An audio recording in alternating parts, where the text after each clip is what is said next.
morning again. Good morning. Yes, I have another thought that I want to just get down. I was reading Michael Tellinger's book, and they would discuss the chapter that I'm reading now is actually the last chapter of his book, and it discusses the people that they were making, that they were doing did genetic modifications. They had gotten their prototype. They did a lot of experiments according to the book, the author, and then they finally got one that worked. That they used one of the local inhabitants, and they mixed the genes with some of theirs to give them so-called ability to think and do, and to look closer like them. And then, they describe what this new being looked like. Well, they called this new being the male. They made the male first, because they wanted male workers to do the heavy work. They named this first person Adamu. Doesn't that sound like Adam or Adam of the Bible, that we call the Bible in Genesis? And I looked up the word Adam. I have a Hebrew lexicon, and words have meanings. And so I looked it up. And the word means red. The color red, R-E-D. And that's what the root word of that means. And then in Michael Tellinger's book, with Adamu, the literature, where he got the information, said that, they describe what the creature, the new being looks like, and that it has a dark red skin, smooth skin, and black hair. That is really interesting. So the similarities: Adam of the Bible and Adamu in Sumerian literature.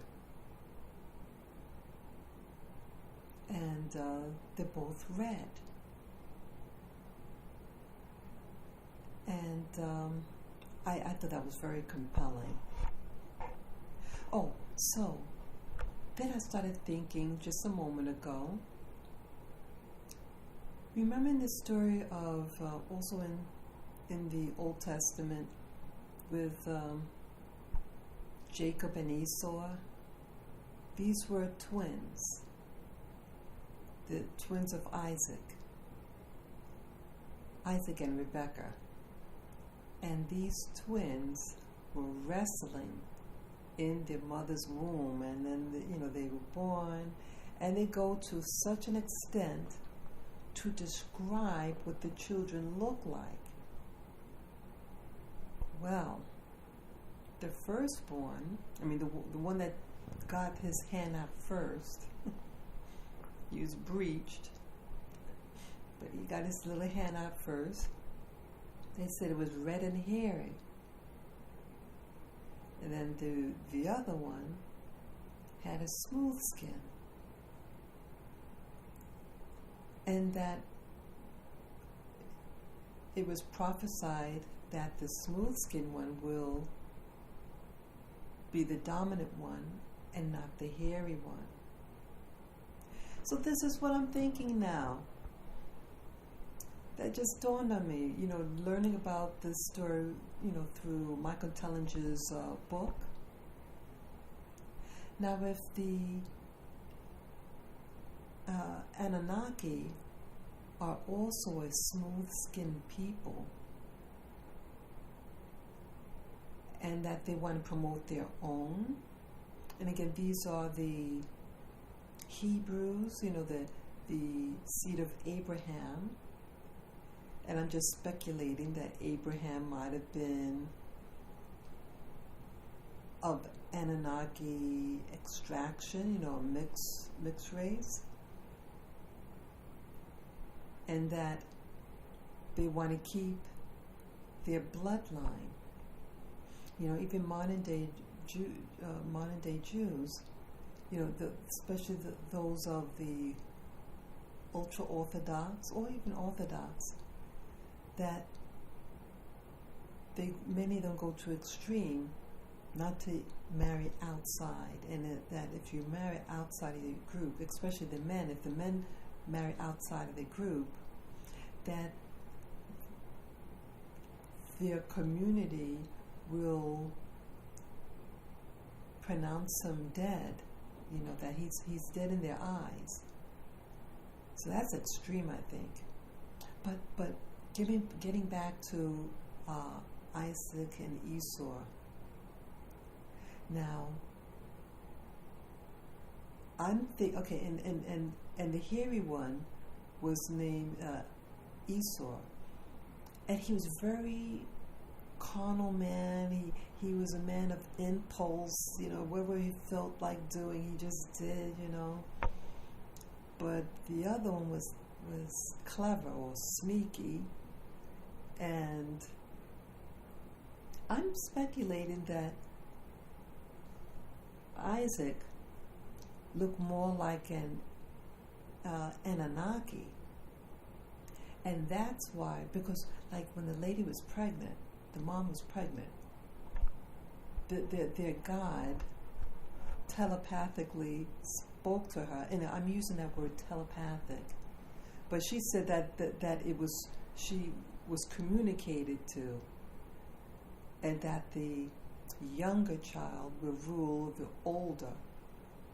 So if the story of this Anunnaki and these so-called gods, and the gods can communicate with this particular seed of people, so it's just, they're going to ensure that their own, or those that look more like them or act more like them, are going to be ruling. So what happens in the story, so-called prophecy is fulfilled. It's not prophecy, they made it happen. If they could mental telepathy, communicate, they could also manipulate, So they probably, might have manipulated the son to trick the younger, the older one, to get the blessing. So even with blessing, like people, if people can bless or curse that easily, wouldn't there be more families be blessing their kids? But I think this goes further. That if they are the seeds of the Anunnaki, they have this telecommunication thing going, and they can exert power or authority over them. They might have maybe certain tools or something. Maybe they have implants. I mean, I'm just throwing it out there. I don't know what they have, whether they have implants. But wouldn't it be interesting? Or maybe their genetics alone is the instrument. That the DNA, I was told, is a communicator. It's a crystal. DNA and the genes are crystal, and they communicate with each other, and so they can communicate with their seed because they made it. And that this so-called blessing, because in the Old Testament, the father, Isaac, bless the younger child. So power or something came out from him and it was transported onto the privileged son. So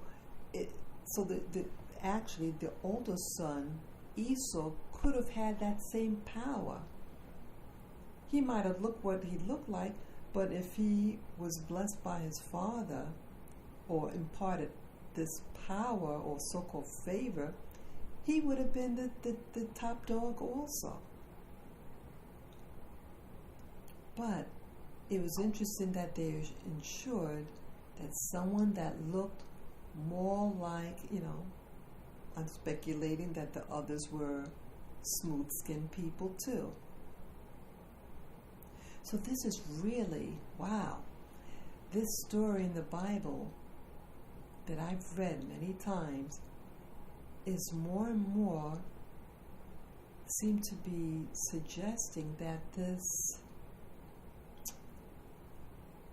group, this Anunnaki or who they want to be called, this other intelligence is at play in the Bible. But if we don't know the real story behind the story, you're going to just read it as how they taught you in the Bible. But this is quite compelling. This is really putting flesh on the Bible. I think this is the most compelling information that I, thought that I'm thinking of pertaining to the Bible. Again, I was a Bible believer. In the back of my mind, yes, I did have questions regarding some of the things that they were saying. But this is something. You have two sons, Esau and Isaac, both descendants from Mesopotamia, the area where these ancient astronauts had moved to. And again, you don't really know, this Abraham just seems to pop out of nowhere in history, having all this favor. He could be being followed. He and his seed is being followed, I think. This Anunnaki has all this power. They have the power of communication. Maybe that's where prayer comes in. You say certain prayers, certain words. Words have frequency, as we learned. Frequency is energy. Energy could be transported to other dimensions, distances, and then they're being communicated back. You have people who say that they pray and they hear answers and things like that. This is telecommunication. We send out frequencies out there, they receive it, and then they send it back. Very interesting. This is more food for thought.